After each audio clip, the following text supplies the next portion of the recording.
Easy RSI ICT Scalping Strategy. This video is for educational purposes only and should not be considered financial advice. This RSI strategy is very easy to follow and to spot on your price chart. It was also sanctioned by ICT indirectly. He used it with the stochastics indicator, but we're going to show you how to execute this strategy using the RSI indicator, which actually gives more accurate signals. In this video, we will go over an easy RSI scalping strategy that you can use with any asset. Setting up your chart. Plot the following on your chart. An RSI with a period of 4 and set to apply to close. A 4 EMA with a shift of 4, and depending on your background color, we'll use white. Also plot the ICT kill zones, the London session, the pre-New York, and the New York Open. For your entries, you will wait till price raids a swing low at a key Fibonacci level. Then wait for a break of structure to happen. When price retraces and creates a swing low, the RSI must be lower than the swing low created after the raid, but the price must be higher. This will create a divergence between the two swing lows and then the two notches on the RSI. Once price breaks the third candle high of the swing low, enter the trade. Your stop loss should be behind the swing low. Exit when price reaches 2 to 1 of your risk. Sell entries, the same applies. Price raids a swing high at a key fib level. A break of structure must happen next. When price retraces and creates a swing high, the RSI must be higher than the swing high created after the raid, but price must be lower, creating the divergence. Once price breaks the third candle low of the swing high, enter the trade.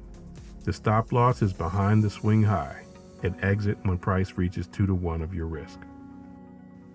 In this video, ICT mentions this strategy as part of a market maker move. He makes a quick mention of the stochastic indicator as the indication that price is going to continue in the move of the trend. In true ICT fashion, he uses names that are a bit more complex than the basic concept. In his defense, however, he actually got it from another trader named Nick Van Nuys. It is called the Type 2 trend following continuation pattern. The Type 1 pattern is more commonly used and more commonly known as RSI divergence. The Type 2 pattern is where price is diverting from the trend. This strategy has a 92% win rate. We backtested it and found that it is really near foolproof if you trade it with the ICT market maker model. As a random indicator pattern, it is still successful, but your win rate goes down. Some key notes. It works best trading on the 5 or the 1 minute chart. It also works on any pair or asset. Just make sure you're trading that asset during the ICT kill zones. It also helps to backtest the best times to trade your asset. Risk management. Always make sure you are exercising proper risk management. Only 1% of your account per trade. Your stop loss should be below the closest swing high or low. Your take profit should be at least 1.5 times your risk. In this strategy, however, we're doing a 2 to 1 risk to reward. And your trailing stop is the 4 EMA shift to 4. Here's a buy example. In this example, we see a liquidity raid, then a break of structure, and then divergence. After the divergence has happened, there's an entry on a break of the third candle that created the swing low. And this example happens during the London session. In buy example 2, you see again we have a break of structure after a liquidity raid, then there is a divergence, and then after the third candle is broken on the swing low, you can enter for a nice 2 to 1 trade.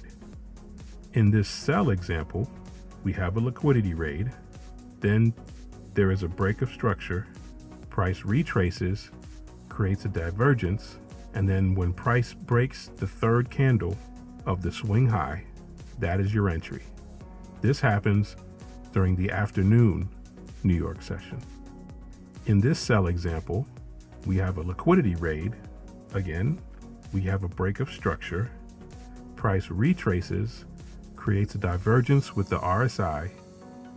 Then we see a break of the third candle that created the swing high, and that is your entry.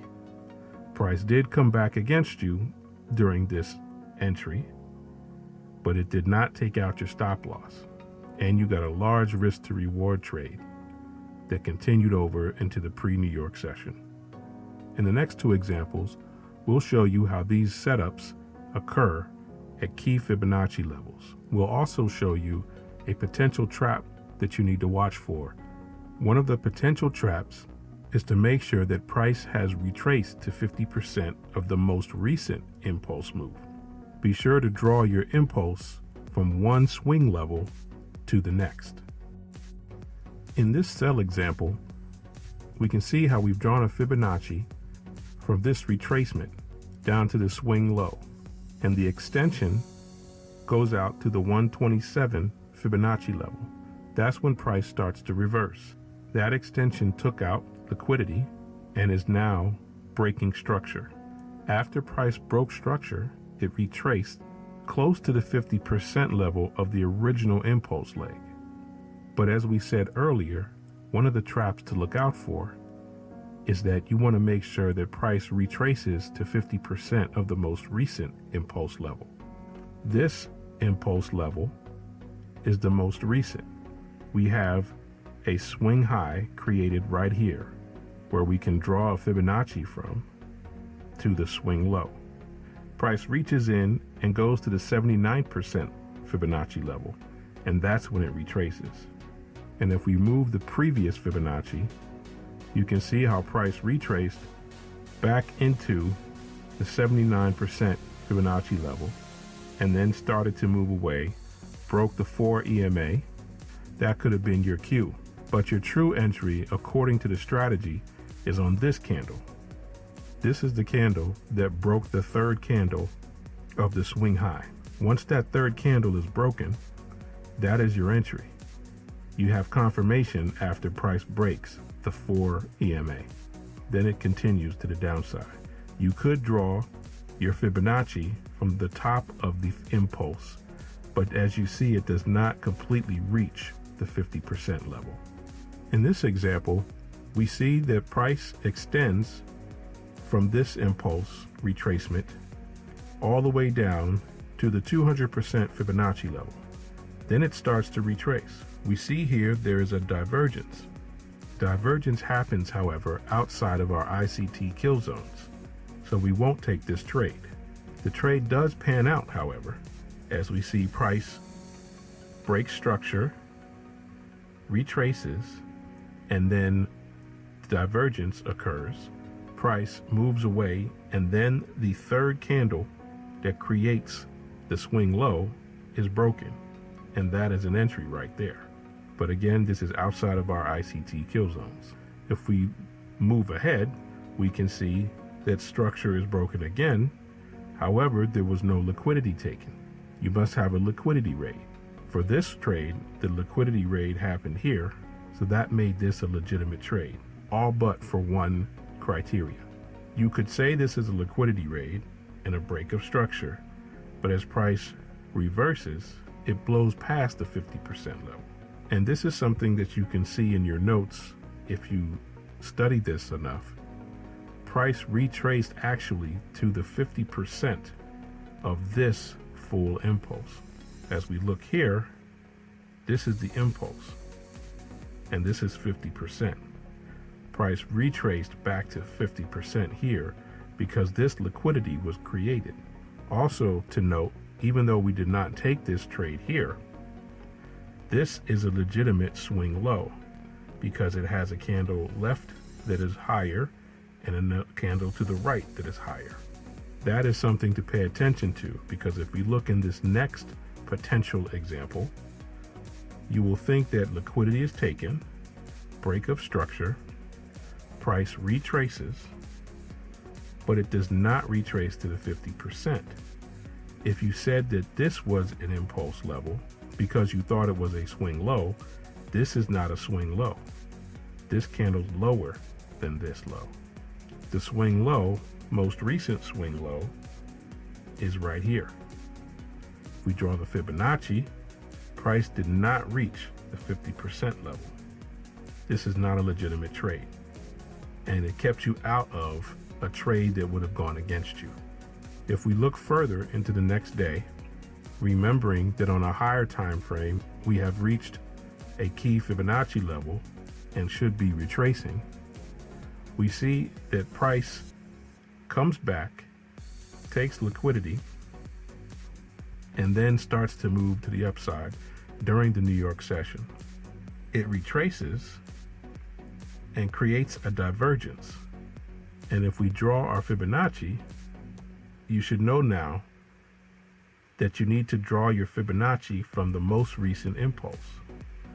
Well, the most recent impulse is this one. This has a candle to the left and to the right that are higher. So if we draw our Fibonacci, we definitely hit the 50% level and we go to the 79% level. If we drew our Fibonacci from this level, we do not reach the 50%. So that is something to watch for when you're drawing your Fibonacci's. So we have a divergence, then we have the break of the third candle that created the swing low. This swing low was created with a candle to the left and a candle to the right that is higher. We have a break of that candle happening here. Your entry is on this candle. And as you see, you definitely get your 2-to-1 risk to reward. Always backtest your strategy to see what it looks like in different environments. Then forward test your strategy to see what it looks like in a live environment. It is always a good idea to backtest a strategy 100 times and then to forward test a strategy 100 times for best results. Take notes. Always take notes of details during your backtesting and forward testing. These notes will help you to recognize market fluctuations and fakeouts. We hope you enjoy watching our video.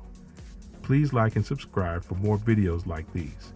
If you have a question or comment, please post it in the comment section below. Thank you for watching.